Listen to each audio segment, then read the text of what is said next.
गुंडागर्दी बहुत ज्यादा बढ़ गई थी। इसलिए सरकार ने पुलिस फोर्स में स्काउट्स नाम के रोबोट्स को शामिल कर लिया। टेट्रावेल नाम की एक कंपनी इन रोबोट्स को बनाती थी। इन्हें डिजाइन करने वाले इंजीनियर का नाम है डियॉन। इसके अलावा यही कंपनी मूस नाम के और बड़े रोबोट्स बनाती थी जो रिमोट कंट्रोल से चलते थे, और इनको डिजाइन करने वाले इंजीनियर का नाम था विंसेंट। विंसेंट आर्टिफिशियल इंटेलिजेंस के खिलाफ था, क्योंकि उसका मानना था कि रोबोट हमेशा किसी इंसान के कंट्रोल में ही रहना चाहिए। वहीं दूसरी ओर हम चोरों के एक ग्रुप को देखते हैं जो अपने लीडर निंजा के साथ शहर में भाग रहे थे, क्योंकि स्काउट रोबोट्स उनके पीछे पड़ गए थे। रास्ते में उनकी एक गाड़ी से टक्कर भी हो गई, पर वो जैसे तैसे भागकर अपने गैंग लीडर हिप्पो के पास पहुंचे। उसके चेलों ने निंजा की टीम के सारे हथियार ले लिए, और फिर हिप्पो ने निंजा की टीम को खूब डांटा क्योंकि वो अपना मिशन पूरा नहीं कर पाए थे। अब हिप्पो ने उन्हें धमकी देकर कहा कि उन्हें अगले 7 दिनों में $20 मिलियन भरने होंगे, वरना वो सब अपनी जान से हाथ धो बैठेंगे। उसने निंजा के मुंह में अपनी बंदूक डालकर उससे वादा लिया कि वो पैसे लेकर आएगा, और फिर उसने एक चोर को गोली भी मार दी ताकि सब समझ जाएं कि वो मजाक नहीं कर रहा। लेकिन उसी समय स्काउट्स उनकी लोकेशन का पता लगा के हेलीकॉप्टर्स में वहां आ पहुंचे। हिप्पो और उसकी गैंग ने भी उसी समय धुआंधार गोलीबारी और धमाके शुरू कर दिए, और इधर निंजा की टीम फटाफट वैन में घुस गई, लेकिन उसमें तो चाबी नहीं थी। इधर स्काउट्स ने जमीन पर आकर गुंडों पर हमला बोल दिया था। उनके साथ 2 इंसानी ऑफिसर्स भी थे जो स्काउट 22 को अपना सुरक्षा कवच बनाकर आगे बढ़ रहे थे। कुछ ही पलों में स्काउट्स गुंडों का खात्मा करने लगे, और इधर निंजा लाशों में वैन की चाबियां ढूंढ रहा था। जिस गुंडे के पास चाबी थी वो एक दूसरी गाड़ी से भागने की कोशिश कर रहा था, पर अचानक एक स्काउट ने हमला करके गाड़ी में धमाका कर दिया। इधर निंजा आसमान में उड़ रहे हेलीकॉप्टर पर गोलियां चला रहा था, जिस वजह से पायलट हेलीकॉप्टर को दूर ले गया। इसके बाद उसने टूटी फूटी गाड़ी में से अपनी वैन की चाबी ढूंढी। उसी समय पुलिस एक पुरानी बिल्डिंग में घुसी जहां हिप्पो छुपा हुआ था।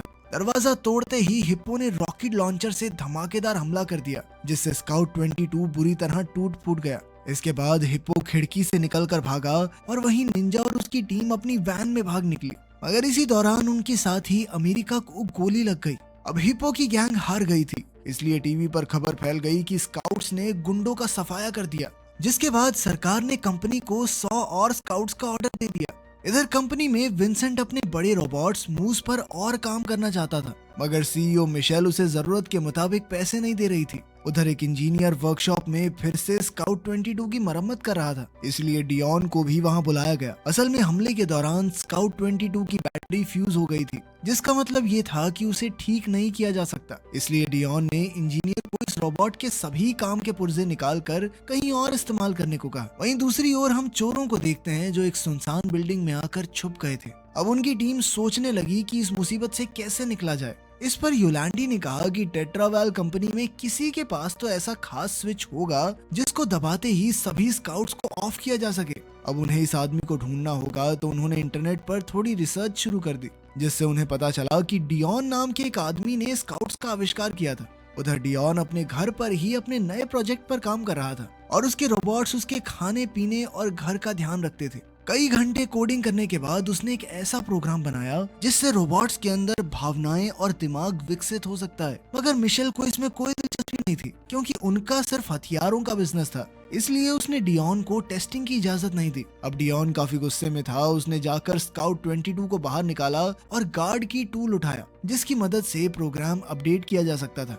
उसने सब कुछ अपनी वैन में रखा और बाहर चला गया। डियॉन थोड़ा दूर ही पहुंचा था कि अचानक निंजा की टीम ने उसका रास्ता रोक लिया। उन्होंने डियॉन की खिड़कियों के कांच तोड़ डाले और उसे जबरदस्ती बाहर निकाल कर बेहोश कर दिया। बाद में वो उसे अपने अड्डे पर ले आए और डियॉन पर पानी डालकर उसे जगाया। निंजा ने उसे 1-2 घूंसे मारकर चुपचाप स्काउट्स को बंद करने को कहा, पर डियॉन ने बताया कि स्काउट्स तो हमेशा ऑन ही रहते हैं, उन्हें सिर्फ उनके सॉफ्टवेयर से ही बंद किया जा सकता है। लेकिन निंजा को उस पर यकीन नहीं था, इसलिए उसने अपनी बंदूक निकाल ली।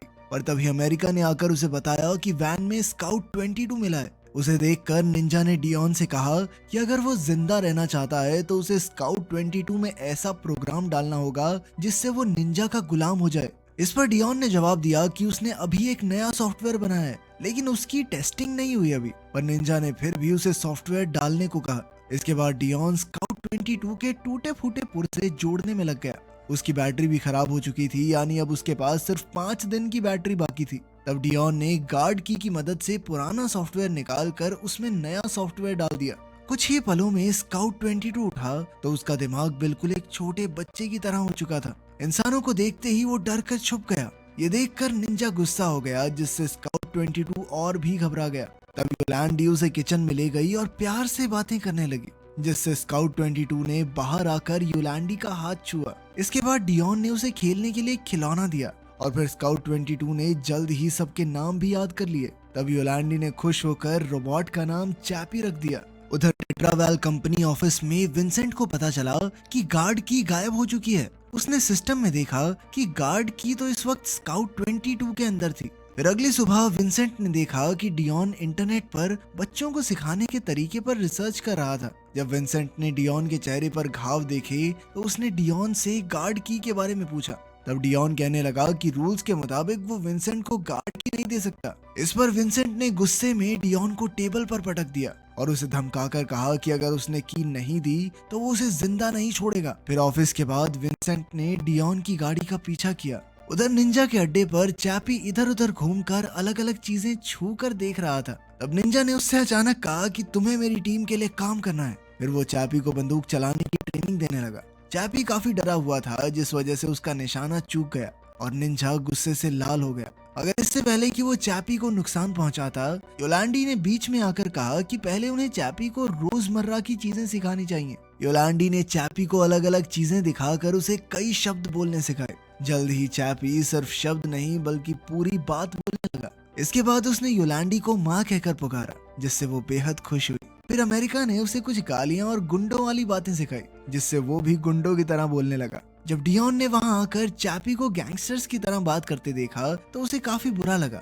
उसने चैपी से वादा लिया कि वो कभी कोई गैर कानूनी काम नहीं करेगा। इसके बाद उसने चैपी का दिमाग तेज करने के लिए उसे कुछ किताबें पढ़ाई।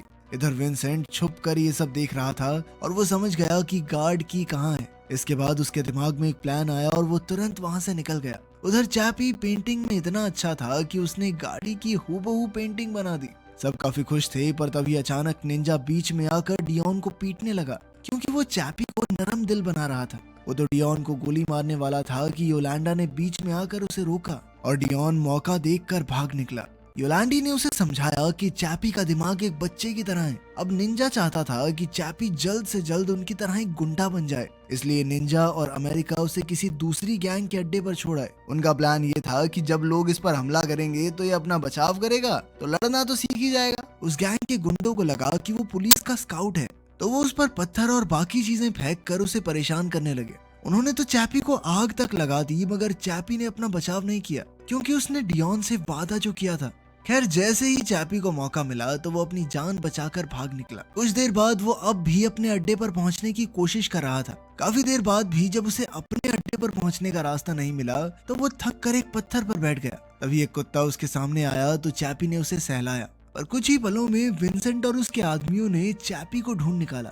असल में वो कंपनी के ट्रैकिंग सिस्टम की मदद से उस तक पहुंचे थे। विंसेंट ने एक इलेक्ट्रॉनिक डिवाइस से उस पर हमला किया, जिससे चैपी तुरंत स्विच ऑफ हो गया। बाद में उसकी आंख खुली तो वो विंसेंट के ट्रक में बंद था। उसे कुछ आदमियों ने पकड़ रखा था, तो उसने खुद को छुड़ाने की कोशिश की, पर विंसेंट ने गुस्से में उसकी बाजू ही काट डाली। इसके बाद विंसेंट ने चैपी के सर का पैनल खोलकर उसकी गार्ड की निकाल ली। उसने चैपी से कहा कि तुम कोई असली इंसान नहीं बल्कि तारों और लोहे से बना एक ढांचा हो। अब विंसेंट को उसकी कोई जरूरत नहीं थी, इसलिए वो चैपी का सर काटने को भी तैयार हो गया। पर इस बार चैपी ने अपना बचाव किया और पूरी जी जान लगाकर सभी आदमियों का मुकाबला किया। इसके बाद वो ट्रक से बाहर कूद गया। पीछे से विंसेंट के आदमी उस पर गोलियां चला रहे थे, मगर चैपी बिना रुके बस भागता रहा। विंसेंट ने उसे जाने दिया, क्योंकि अब वैसे भी चैपी उसके किसी काम का नहीं था। जैसे तैसे चैपी अपने अड्डे पर पहुंचा, जहां योलांडी ने उसकी देखभाल की। साथ ही वो निंजा पर चिल्ला रही थी, क्योंकि उसी की वजह से चैपी की ये हालत हो गई थी। खैर, फिर अमेरिका ने चैपी के कुछ पुर्जे ठीक करके एक नई बाजू लगाई और योलांडी ने उसे यकीन दिलाया कि वो भी बाकी इंसानों जैसा ही है, बस उसका शरीर लोहे का है। तब अमेरिका ने बीच में आकर चैपी को चाकू चलाना सिखाया और कहा कि ये सिर्फ लोगों को सुलाने के लिए है, इससे कुछ बिगड़ेगा नहीं उनका। चैपी का दिमाग बच्चों वाला था, तो उसने उसकी इस बात को सच मान लिया और फिर निंजा और अमेरिका ने उसे इसी तरह शुरिकन्स और ननचक्स जैसे हथियार चलाने सिखाए। इसके बाद उन्होंने चैपी के शरीर पर पेंट करके उसे कुछ चेन्स पहना दी ताकि वो गैंगस्टर जैसा दिखे। फिर बाद में निंजा को एक गाड़ी चुरानी थी, तो उसने चैपी से कहा कि उस आदमी ने मेरी गाड़ी चुरा ली है। और अब हम उससे अपनी गाड़ी वापस लेने जा रहे हैं। ये सुनकर चैपी उस आदमी के सामने गया और उसने गुस्से में आकर गाड़ी बुरी तरह तोड़ फोड़ डाली। साथ ही उस गाड़ी के मालिक पर चोरी का इल्जाम लगाने लगा। फिर उसने उस आदमी को उठाकर दूर पटक दिया। ये देखकर निंजा और अमेरिका ने तुरंत उसे वापस बुलाया और डांटने लगे कि साले ये क्या कर दिया तूने, गाड़ी की तो ऐसी तैसी कर दी, अब वापस क्या लेके जाएंगे। फिर उन्होंने उसे एक बंदूक देकर कहा कि ये चलाने के लिए नहीं, सिर्फ तुम्हारी हिफाजत के लिए है। फिर अगले कुछ घंटों में चैपी ने उनकी बातों में आकर काफी सारी गाड़ियां चुराई। जिन लोगों की गाड़ियां उसने चुराई उन्हें लगता था कि ये कोई स्काउट है, इसीलिए वो डर के मारे कुछ नहीं कर पाते थे। इसके बाद चैपी को एक सुनसान बिल्डिंग में लाया गया जहाँ कुछ गैंगस्टर्स कुत्तों की लड़ाई देख रहे थे। जब उन्होंने चैपी को देखा तो उन्हें लगा कि ये कोई स्काउट है और वो डर कर भाग गए। उधर निंजा और अमेरिका ने चोरी की गाड़ियां बेचकर कई हथियार खरीदे। इधर जब चैपी उनका इंतजार कर रहा था तो उस समय उसने एक मरे हुए कुत्ते को देखा और बेचारा एक कुत्ता पिंजरे में कैद था। तभी निंजा वापस आ गया और उसने कहा कि ये कुत्ते जिंदगी की सच्चाई दिखा रहे हैं, या तो तुम मारे जाओगे या फिर लड़कर खुद को बचा लोगे। इस पर चैपी ने कहा कि वो कभी नहीं मर सकता क्योंकि वो तो एक रोबोट है।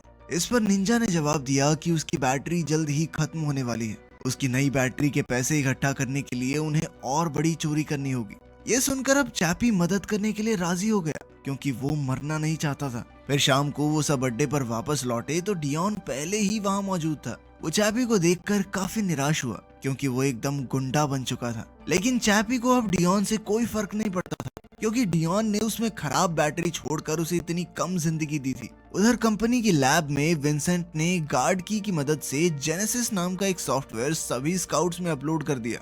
ऐसा करते ही देश भर के स्काउट्स अचानक बंद पड़ गए, जिससे जगह जगह हादसे होने लगे और अपराधी जेलों से छूटकर भाग गए। उधर चैपी भी बंद पड़ गया था और जब डियोन उसे देखने आया तो निंजा ने इस गड़बड़ी का इल्जाम उस पर लगा दिया। जल्द ही वो डियोन से हाथापाई करने लगा और तभी डियोन ने अपनी बंदूक निकालकर उसे पीछे हटाया। इसके बाद वो चैपी को अपनी वैन में डालकर वापस कंपनी ले आया। वहीं दूसरी ओर हिप्पो को खबर मिली कि देश भर के स्काउट्स बंद हो गए हैं, तो उसने खुशी खुशी में ऐलान कर दिया कि अब शहर पर उसका राज चलेगा। कुछ ही समय में हजारों गुंडे सड़कों पर आ गए और चारों ओर हाहाकार मच गया क्योंकि उन्हें रोकने वाला कोई नहीं था।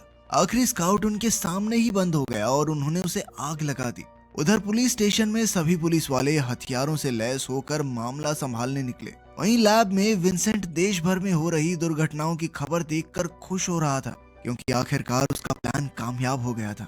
इसके बाद उसने जेनेसिस सॉफ्टवेयर डिलीट करना शुरू कर दिया ताकि किसी को कोई सबूत ना मिले, मगर इसमें थोड़ा वक्त लग रहा था। उसी समय डियोन बंद हो चुके चैपी को लेकर लैब में पहुंचा तो विंसेंट को तुरंत छुपना पड़ा। अब डियोन ने चैपी को एक कंप्यूटर से जोड़ा तो उसे जेनेसिस सॉफ्टवेयर का कोड मिला। खैर अभी के लिए उसे चैपी को बचाना था, इसलिए उसने जेनेसिस को नजरअंदाज कर दिया। उधर विंसेंट के कंप्यूटर पर जेनेसिस सॉफ्टवेयर डिलीट नहीं हुआ था। खुशकिस्मती से कुछ ही पलों में चैपी उठ गया और वो अभी पहले जैसा ही था। अब डियोन वहाँ से जाने लगा तो रास्ते में चैपी को विंसेंट का बनाया रोबोट दिखाई दिया। डियोन ने उसे समझाया कि मूस एक ऐसा रोबोट है जिसे इंसान एक हेलमेट पहनकर कंट्रोल कर सकते हैं क्योंकि वो हेलमेट में इंसान के दिमाग के सारे ख्याल पढ़ लेता है। फिर चैपी ने मूस के नए मॉडल को देखा तो उसने कहा कि उसे भी ऐसा ही शरीर चाहिए, पर डियोन कहने लगा कि वो ऐसे ही डेटा ट्रांसफर नहीं कर सकता क्योंकि चैपी में सिर्फ डेटा नहीं दिमाग और भावनाएं भी हैं। इधर ये सारी बातें विंसेंट ने सुन ली थी। वहीं चैपी डियोन से नाराज हो गया क्योंकि डियोन उसका मनपसंद शरीर भी नहीं दे रहा था, इसलिए वो गुस्से में मूस का हेलमेट लेकर भाग निकला। उधर पुलिस वालों ने कंपनी की बिल्डिंग को घेर लिया था। तब विंसेंट तुरंत अपना कंप्यूटर बंद करके वहां से निकल गया, लेकिन वो गार्ड की निकालना भूल गया। उधर डियोन मिशेल से मिला तो मिशेल ने उसे किसी भी कीमत पर सभी स्काउट को ठीक करने को कहा। उधर विंसेंट अपने प्लान के मुताबिक मिशेल के पास गया और कहने लगा कि अब मूस रोबोट का इस्तेमाल करने का समय आ चुका है, और मिशेल ने तो अब भी उसकी बात नहीं मानी। उधर गैंग के अड्डे पर चैपी ने योलांडी को वो हेलमेट पहनाया और उसे अपने कंप्यूटर से जोड़ दिया। आखिरकार कई सारे जुगाड़ करने में वो कामयाब रहा और हेलमेट ने चैपी का दिमाग पढ़कर सब कुछ स्क्रीन पर दिखा दिया। अब चैपी को अपने नए शरीर के लिए पैसे चाहिए थे, इसलिए वो अपनी गैंग के साथ मिलकर अगली डकैती के लिए तैयार हो गया। उन्होंने हाईवे के बीचों बीच एक हथियारों से भरी गाड़ी को रोका और चैपी ने कुछ गार्ड्स को चाकू घोंपकर मार डाला क्योंकि उसे तो बताया गया था कि ऐसे इंसान सो जाते हैं। इसके बाद उन्होंने गाड़ी के दरवाजे को धमाके से उड़ाया और फिर चैपी ने बाकी गार्ड्स को निकालकर बाहर फेंक दिया। फिर वो पैसे चुराने में लग गया और इधर न्यूज रिपोर्टर्स ये सब लाइव दिखा रहे थे। तभी अचानक चैपी ने देखा कि एक गार्ड सोया नहीं था, बल्कि दर्द के मारे करहा रहा था। और इससे पहले कि वो सच को समझ पाता, उसकी गैंग ने उसे वापस वैन में बुला लिया और तुरंत वहां से भाग निकले। उधर टेट्रावेल ऑफिस में डियॉन ने सिस्टम सर्च किया तो पता चला कि जेनेसिस सॉफ्टवेयर विंसेंट के कंप्यूटर से आया है। उसने ऑफिस में ही तमाशा कर दिया, पर तभी टीवी पर खबर आई जिसमें चैपी आम लोगों को मारकर उन्हें लूट रहा था। ये देखकर डियॉन हक्का बक्का रह गया और तुरंत वहां से निकला। लेकिन मौका देखकर विंसेंट मिशेल के पास पहुंचा और कहने लगा कि सभी स्काउट्स में जेनेसिस सॉफ्टवेयर डालकर उन्हें बंद करने के पीछे डियॉन का हाथ है और उसका बनाया हुआ रोबोट चैपी बाहर आम लोगों को मार रहा है। ये सुनकर आखिरकार मिशेल ने विंसेंट को मूस को इस्तेमाल करने की इजाजत दे दी।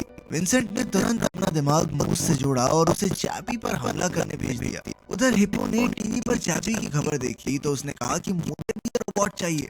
उधर चैपी अपनी गैंग के साथ बहुत खुश था क्योंकि उसे अपने नए शरीर के लिए पैसे मिल गए थे। पर तब निंजा ने खुलासा किया कि इस तरह उसका शरीर बदलना मुमकिन नहीं है और उन्होंने चोरी करवाने के लिए चैपी से झूठ कहा था। ये सुनते ही चैपी आग बबूला हो गया और उसने निंजा को गर्दन से पकड़कर बाहर फेंक दिया। उसी समय डियॉन ने वहां पहुंचकर उसे आने वाली मुसीबत के बारे में आगाह किया और उसे एक खास हथियार दिखाया जिससे रोबोट्स को नुकसान पहुंचाया जा सकता है। उसी समय हिप्पो और उसके आदमी वहां पहुंचकर निंजा से पैसों और चैपी की मांग करने लगे तो निंजा की गैंग ने उन पर हमला बोल दिया। दोनों तरफ से भारी गोलीबारी चल रही थी कि अचानक मूस वहां पहुंचा। विंसेंट उसे कंट्रोल कर रहा था और उसने अमेरिका को मूस के पैरों तले कुचलकर मार डाला। फिर उसने बेरहमी से अमेरिका के 2 हिस्से करके फेंक दिए। इधर निंजा मूस पर गोलियां चला रहा था पर उसका कुछ नहीं बिगड़ा। तब मूस ने आग से वार करना शुरू किया तो निंजा भागकर छुप गया। इधर हिप्पो और उसके आदमी भी मूस पर गोलियां चला रहे थे तो विंसेंट ने मूस को उड़ाकर उन पर बॉम्ब से हमला कर दिया जिससे सारी गैंग वहीं खत्म हो गई। बस हिप्पो ने जैसे तैसे एक पाइप में घुसकर अपनी जान बचाई। अब मूस डियॉन पर हमला करने के लिए आगे बढ़ रहा था कि तभी चैपी डियॉन का दिया हुआ हथियार लेकर उसके सामने आ गया।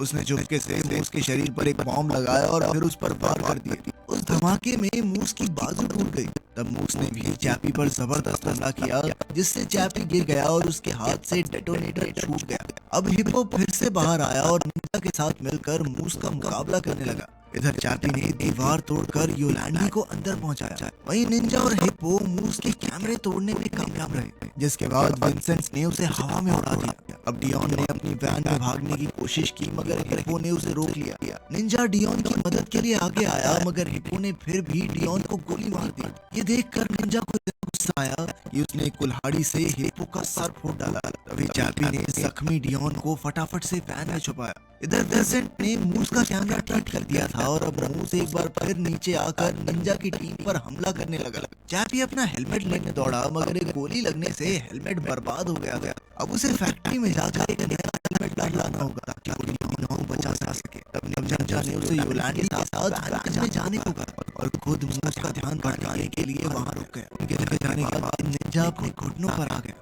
और उसके रोने में मौत उसके सामने खड़ी थी।